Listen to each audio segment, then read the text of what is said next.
for 69. That's right. Again. Oh, yeah. 69 over here. You know that we all love 69. 69. Woo! Uh-huh. 69, bro. Hey, now it's time for 69.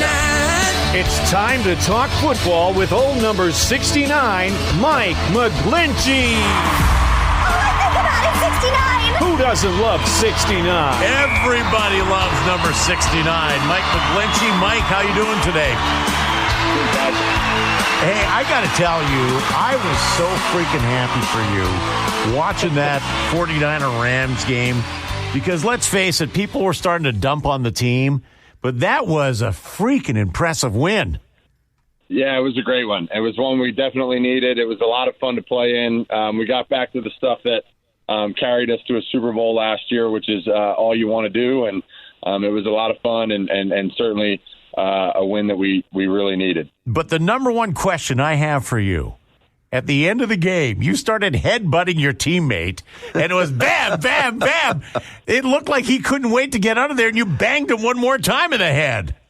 Yeah, that was just I kind of blacked out after we got the first down, and so I was so excited. After 3 weeks of the BS that we had going on around here and the people that were talking about us, and to get a win like that, the way that we did it,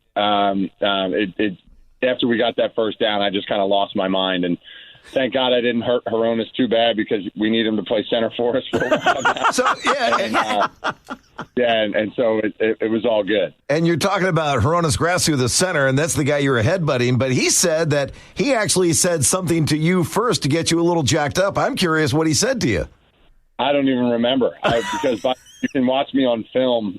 After I hit the ground with pushing Debo, I kind of went into a full seize, and I started freaking out while I was even on the ground. So I don't really remember anything. Hronis looked at me like, "What the hell are you doing?"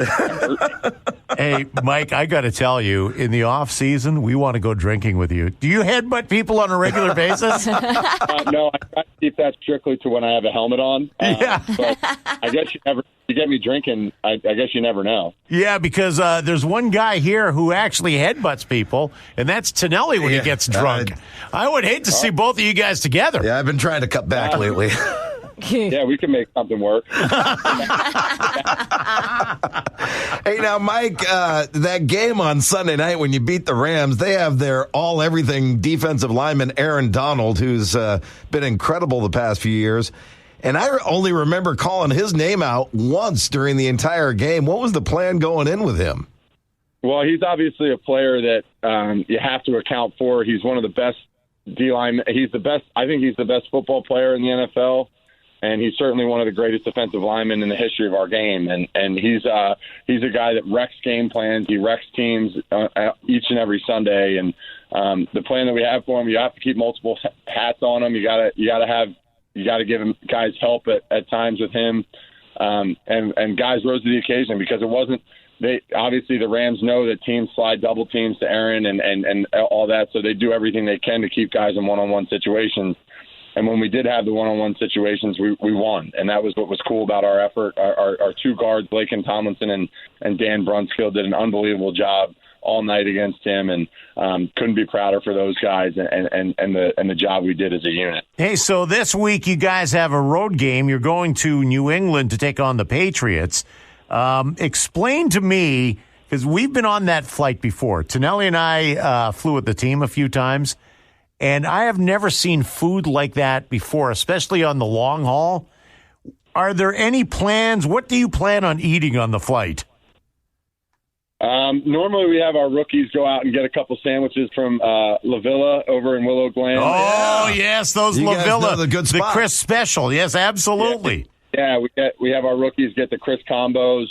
A lot of times there's some Chick-fil-A thrown around or something like that. But the O-line always goes with the Chris combo from La Villa, and it hits every time. All right, so you go Chris combo, and then, it's a long flight, and I know the team rolls out like steak and chicken and whatever you want. After the Chris combo, what would you eat?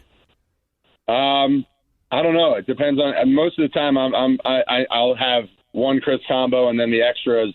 or something come to me. So if I get hungry again on the flight, I'll have just another one. But no, they have a lot of good stuff for us. It changes week to week, so I don't have a set meal, but they take care of us real good. I love it. Well, hey, good luck in New England. Love to see the team play the way they did against the Rams last week, and good luck against the Patriots.